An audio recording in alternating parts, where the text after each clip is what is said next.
Today, at VerdEnergia Pacifica, which is situated in the Puntarenas Valley near Puriscal, Costa Rica, we are going into the jungle to harvest cacao. The community terrier, Rico, anxiously awaits, knowing all too well, the thrill of foraging for cacao. We will be searching for the golden yellow ripened pods among the several trees grown on the property. We anticipate a small harvest due to the season and due to blight that has claimed upward towards 80% of the cacao pods in some regions. Once we have secured the machete, a necessity in the jungle and used for dense vegetation removal, we will meet with Eduardo and Alejandro, who are scheduled to arrive shortly. They have lived in this region their entire lives and have spent endless hours establishing trails and clearing overgrown forests throughout the many years they have lived here.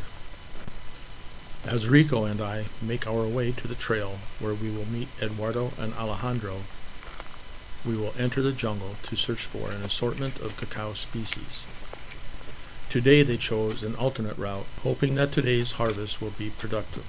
The harvested cacao pods will be used as a food source once those have been brought back to headquarters and processed. As we make our way into the jungle, we cross a stream that we were not expecting. If the stream at this location is freely flowing at this elevation, that indicates the valleys will practically be flooded.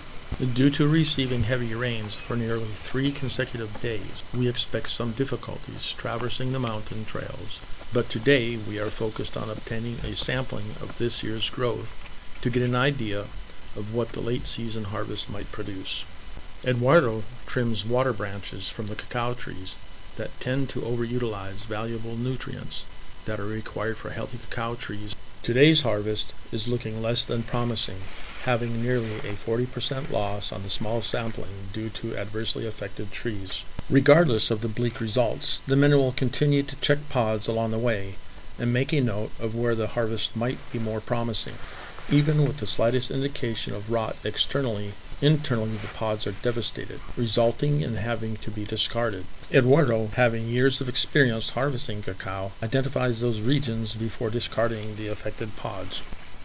As the men locate and select ripe cacao fruit, they are careful to take notice of those that are nearing maturity and will schedule to return for another harvest.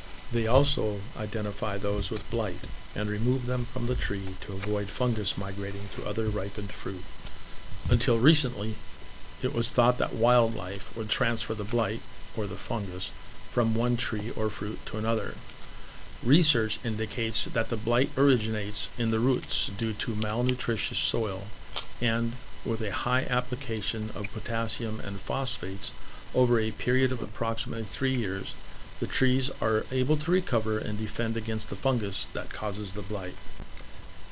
A deterrent to implementing this natural approach means that annual harvests will continue to suffer until the blight issue has been resolved.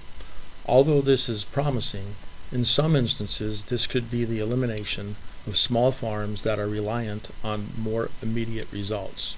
In many cases, the growers choose to apply synthesized solutions originating from global labs that have little restrictions. Fortunately, we were able to find a small patch of trees that hadn't suffered extensively from the fungus and were able to gather an additional 3 kilograms of cacao pods before finding another section of the plantation that had been nearly decimated by the blight. After several hours in the jungle, it was time to make our way up one side of the rugged terrain and down the other before nightfall set in. Although conditions were less than favorable, we harvested roughly 28 kilos of cacao sampling that will be processed during the upcoming week. This will provide enough data to make reasonable estimates for this season's projected harvest.